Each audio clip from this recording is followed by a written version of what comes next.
federal government has reiterated its commitment to continue to enhance women's participation in governance. Special advisor to President Bola Ahmed Tinubu on monetary policy, Olawale Edo, said on Tuesday during the investiture of Funmi Ekundayo as the first female president and chairman of Council, the Institute of Chartered Secretaries and Administrators of Nigeria, ICSAN. Edu said in the corporate executive space when giving statistics on women's participation across sectors, women represent 23% in boards.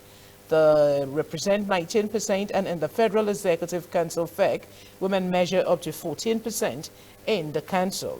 While commending Ekundayo's role as a corporate governance practitioner, he said without the practice of corporate governance across sectors, there would be disaster and disarray. Lagos State Governor Babajide Sanwo-Olu hinted at how the state has placed the trial in women's diversity and inclusion.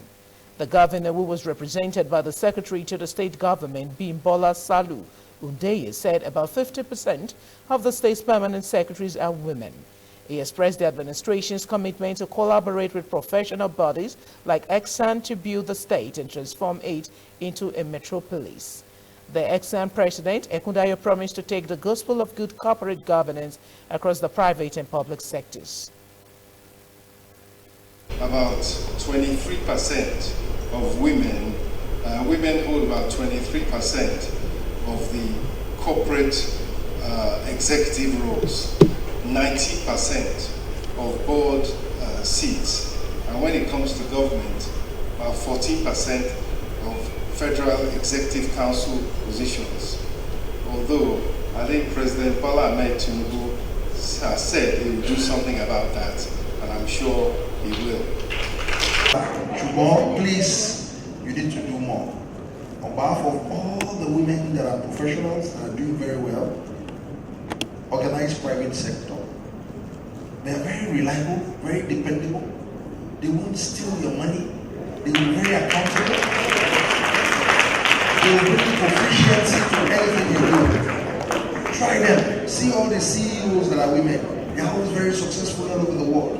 Mr. Wale, please don't let us lose this chance. We have strengthened our enabling law to bring more light and relevance in the corporate governance space, of which we had the all. In no distant time, this will be pursued and realized as appropriate. ICSAN House, and this is where I will rest it, the other plans that we have to achieve are all in the speech, which will be uploaded later. As we look to the challenges before us, it is manifest that a professional institute of our pedigree deserves a befitting edifice. There are principles that promote good corporate governance. The first is roles and responsibility. There should be clarity regarding individual responsibilities, organizations, expectations of executives and top management, and the role of executive steering committees. The structure and composition. The board executive committees need to have the right group of people with particular regard to each individual's background, skills and experience. It makes for a richer board.